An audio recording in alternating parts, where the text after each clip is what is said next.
अस्सलामुअलैकुम नाजरीन, programme cross talk with Fatima Rana में आपको खुशामदीद कहेंगे।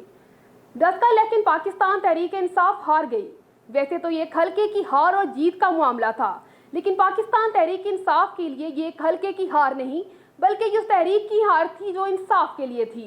नाज़रीन, बात करेंगे 10 का इलेक्शन पर और इसके अलावा बात करेंगे हम आखिरी सांसें लेती पीडीएम पर। तो प्रोग्राम का बाकायदा आगाज़ करते हैं। नाज़रीन, आज के प्रोग्राम के पैनल का इंट्रोडक्शन में देती चलूँ। हमें पाकिस्तान तहरीक इंसाफ से ज्वाइन किया है शौकत अली लालेका साहब ने, और हमें ज्वाइन किया है पाकिस्तान मुस्लिम लीग नून से अमानुल्लाह वड़ाई साहब ने। तो प्रोग्राम का बाकायदा आगाज़ करते हैं। सबसे पहला क्वेश्चन तो मेरा हुकूमत से है कि एक महीना 10 का इलेक्शन जीतने वाली हुकूमत पाकिस्तान तहरीक इंसाफ एक महीना पहले इलेक्शन जीत चुकी थी, और एक महीना बाद ऐसा क्या हुआ कि इतना बड़ा मार्जिन 16,600 वोट से हारी है पाकिस्तान तहरीक इंसाफ। हम चाहेंगे कि ऐसा क्या हुआ है कि एक महीने बाद ही इतना वोट बैंक चेंज हो गया। जी शौकत अली लालेका साहब। नहीं, फातिमा, वोट बैंक चेंज नहीं हुआ, मायूस हुआ है।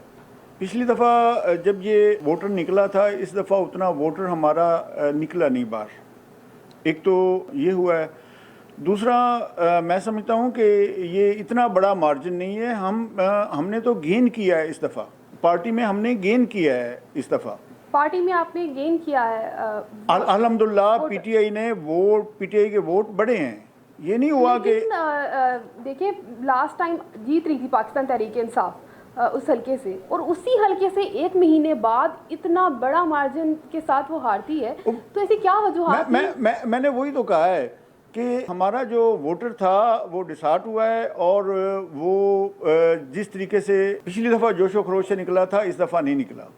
लेकिन जैसा कि पीएमएलएन कह रही है कि पिछली दफ़ा जो धांधली हुई थी, वोट चोरी हुए थे और प्रिजाइडिंग ऑफिसर बहुत सारे गायब हो गए थे, रात सारी गायब रहे थे। अगले दिन सुबह को वो आते हैं और वो रिज़ल्ट देते हैं। तो धांधली हुई थी, इस वजह से शायद वो इलेक्शन साफ नहीं थे, इस वजह से पाकिस्तान तहरीक इंसाफ हार गई। नहीं, ये गलत उनका था। धांधली बिल्कुल नहीं हुई थी। किसी पोलिंग पे रूटीन में कोई बात ऐसे होगी हो तो वो तो मैं नहीं समझता, लेकिन धांधली नहीं हुई थी पिछली दफ़ा भी। लेकिन लालेका साहब, क्योंकि पाकिस्तान तहरीक इंसाफ का बयानिया ही यही था कि इंसाफ देना है, आम आदमी को इंसाफ देना है। सबसे बड़ी नाइंसाफ़ी तो वोट पे हो गई ना। अगर किसी एक भी पोलिंग स्टेशन पे अगर प्रिजाइडिंग ऑफिसर गायब हुआ है तो ये लगता नहीं है कि गलत हो गया, क्योंकि पहले ज़माने में तो होता रहा है ना। बाकी पार्टियों की अगर बात की जाए तो वो तो ऐसा करते रहे हैं ना, उनसे तो हम एक्सपेक्ट ही नहीं है ना। जितने ज़िमनी इलेक्शन हुए हैं, जिस गवर्नमेंट के दौर में हुए हैं, इतना साफ और शफाफ इलेक्शन किसी गवर्नमेंट ने नहीं करवाया। तो ये इंसाफ की बात ही हो रही है, और क्या हो रहा है।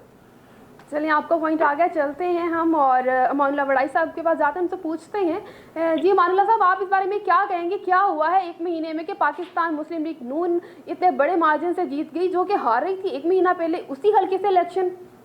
बिस्मिल्लाहिर्रहमानिर्रहीम। मैं सबसे पहले अल्लाह ताला का शुक्रगुजार हूँ कि हम अपोजिशन में होकर भी इतनी लीड ले रहे हैं कि हुकूमत के पास की बात नहीं है। दूसरी बात ये मैं कहना चाहता हूँ कि इंसाफ वाले इंसाफ नहीं दे रहे। हम तो इनको मानते हैं कि ये इंसाफ का इलेक्शन हुआ है, इसमें कोई धांधली नहीं हुई, और हमारी जो लीड है वो बड़ी मुनासिब है। इससे ज्यादा या कम और क्या होनी चाहिए?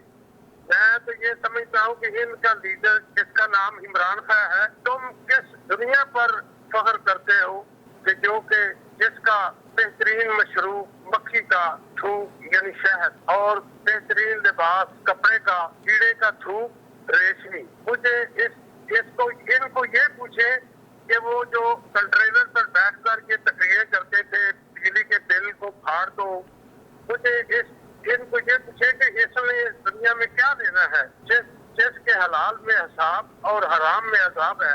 जहाँ तुम और तेरे अमाल होंगे, कहाँ है तेरा पैसा जो नमाजें जाया कर रहा है, और कहाँ है तेरा गरूर, तकब्बर, तेरी शान, तेरी ताकत, जिसके नशे में तुम ये इतनी बुरी हुकूमत कर रहे हो। तुमको ये शर्म नहीं आ रही कि अल्लाह ताला भी ऊपर बैठा है?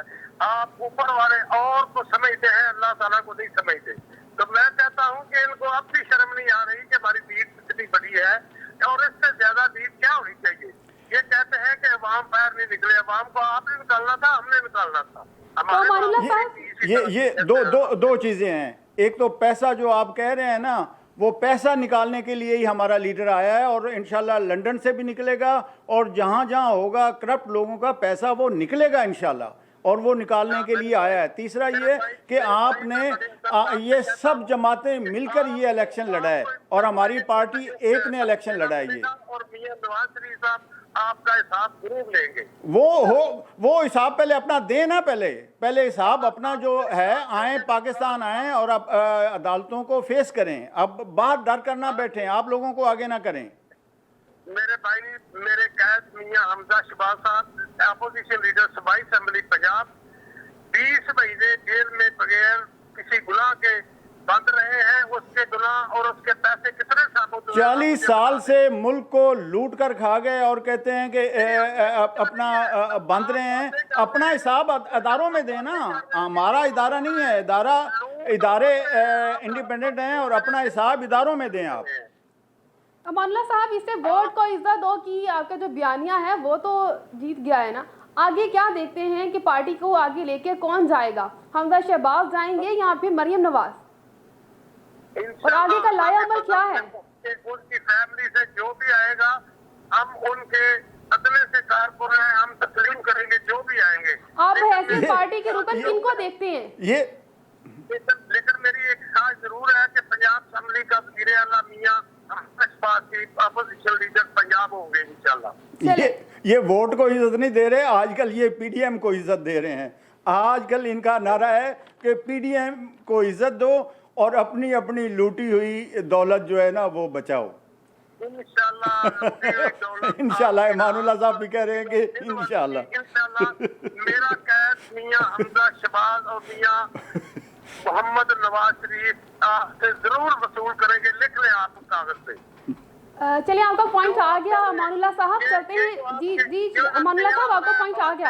आप मुफ्त ले रहे हैं अवाम की, आपने गर्दन तोड़ दी है कि इतना महंगा तेल, इतनी महंगाई, इतना आटा महंगा, इतनी चीनी महंगी। ये तो हर गरीब और अमीर खाता है। आपको गरीबों के लिए क्या किया है? वो बिल कहाँ गया जो आप कहते थे इत्तेजाज में बैठकर वो कंटेनर में बिल फाड़ दो? अब बिल फाड़ने वाला वक्त आ गया, आप इनको कहे फाड़े, ये ना बिल लेना गरीबों से। जी अमानुल्लाह साहब, आपका पॉइंट आ गया। चलते हैं हम और जानते हैं शौकत लालिका साहब के पास, उनसे सवाल करते हैं कि फवाद चौधरी साहब ने भी ट्वीट किया है कि दसका में नून लीग नहीं जीती, पीटीआई हारी है। तो कोई तनकीद वो पीटीआई पर भी कर रहे हैं, तो आप इस मामले को कैसे देखते हैं? क्या वाकई पीटीआई का जो बयानिया था वो उससे हार गया है? असल इनको शर्म नहीं आती। शर्म नाम का इनके पास कोई लफ्ज भी नहीं है, और ना इनकी इंशाल्लाह ये आदत होगी कि ये तस्लीम कर ले।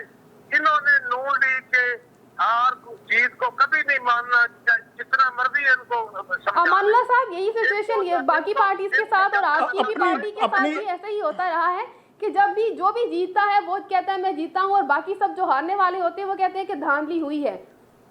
पाकिस्तानी तारीख में एक भी इलेक्शन ऐसा नहीं हुआ जिसमें कहा गया होगा कि ये शफाफ है और इसे हम मान लेते हैं। वजीराबाद में दादरी की हमने तस्लीम कर दिया कि ठीक है, हमारा साढ़ा 54,000 वोट हम जीते हैं।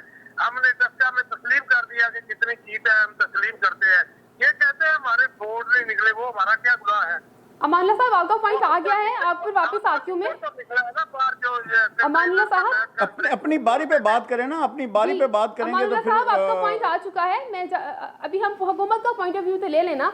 लालिका साहब, आप क्या कहेंगे इस मामले पर कि आपकी अपनी ही पार्टी के रुकन फवाद चौधरी साहब कह रहे हैं कि दसका में नून लीग नहीं जीती, पीटीआई हारी है? वो इसलिए कह रहे हैं ना कि हमारा वोटर जिस जोशो खरोश से निकलना चाहिए था वो नहीं निकला, और कह रहे हैं कि कुछ पॉइंट है। और सेकंड अमानुल्लाह साहब दूसरों को बात करने देंगे तो बात होगी ना। ये तो कोई बात नहीं कि बात ही अपनी आप बात करते रहे और किसी की बात करने ना दें, ये तो कोई तरीका नहीं है। आपकी बारी में आप बात कीजिएगा, जब अपनी बारी हो आप बात करें। ओके लालिका साहब, आप सवाल का जवाब दें। वो कह रहे हैं कि बहुत से ऐसे पॉइंट्स हैं जो मैंने हाईलाइट किए थे, मैं करता रहा हूँ पार्टी में, लेकिन उनको नज़रअंदाज किया गया। ये उसी का नतीजा है ना कि पीटीआई आज हार गई है। तो वो कौन से पॉइंट थे जिनको वो हाईलाइट करते रहे और उनकी बात को नजरअंदाज किया गया? एक तो पीटीआई नहीं हारी, जमहूरियत जीती है, और सेकंड मैं समझता हूं कि पीटीआई ने अपना वोट अमानुल्लाह साहब बात सुन ले, मैंने आपको इंटरप्ट नहीं किया।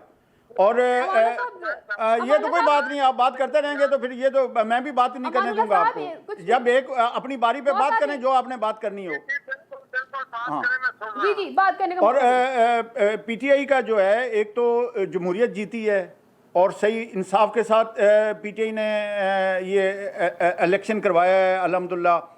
और सेकंड, हमारा वोट बैंक बड़ा है और ये 11 पार्टी का वोट था जो इन्होंने नून लीग ने लिया है, इनका वोट बैंक कम हुआ है, हमारा वोट बैंक बड़ा है। जो महंगाई की बात कर रहे हैं, ये मैं समझता हूँ कि जितना रिलीफ इमरान खान की गवर्नमेंट में, पीटीआई की गवर्नमेंट में किसान को मिला है, कि इनके दौर में 1300 रुपये मन गंदम थी, इनके दौर में 700 रुपये मन मक्की बिक रही थी, इनके दौर में मुंजी ख़रीदने वाला कोई नहीं था। आज 3000 के करीब मुंजी बिक रही है, 1800 के मन पे मक्की बिक रही है, 1800 पे गंदम बिक रही है। जितनी भी इजनास हैं ज़मींदार की, ज़मींदार खुशहाल हुआ है। 60% ज़मींदार है पंजाब में और 60% खुशहाल है। 40% का प्रॉब्लम है महंगाई का।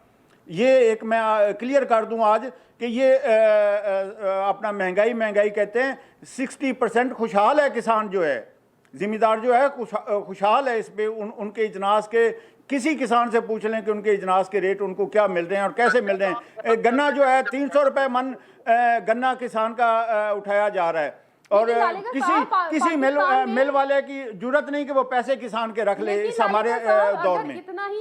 इतना ही अगर गन्ना सस्ता बिक रहा है तो फिर चीनी- गन्ना महंगा बिक रहा है, किसान का गन्ना महंगा बिक रहा है, किसान महंगा की बिक मक्की रहा है। महंगी बिक रही है, किसान की गंदम महंगी बिक रही है, किसान की कॉटन महंगी बिक रही है। लेकिन आम आदमी के पास चीनी आटा इतना महंगा क्यों हो मैं गया? वही बता रहा हूँ कि 60% किसान जो है, ज़मींदार जो हैं, जो देहात में रहते हैं, वो खुशहाल हैं।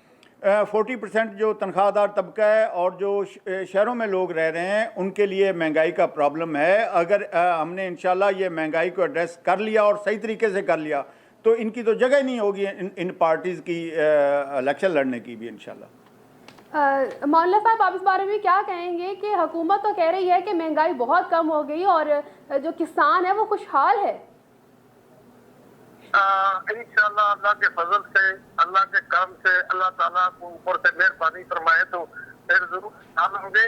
इन्होंने तो इतनी ये बात नहीं करते कि खाद कितनी महंगी कर दी है, DAP, बब्बर शेर, उसके तनासब और मुनासब से देखें कि गन्नम की कीमत क्या है।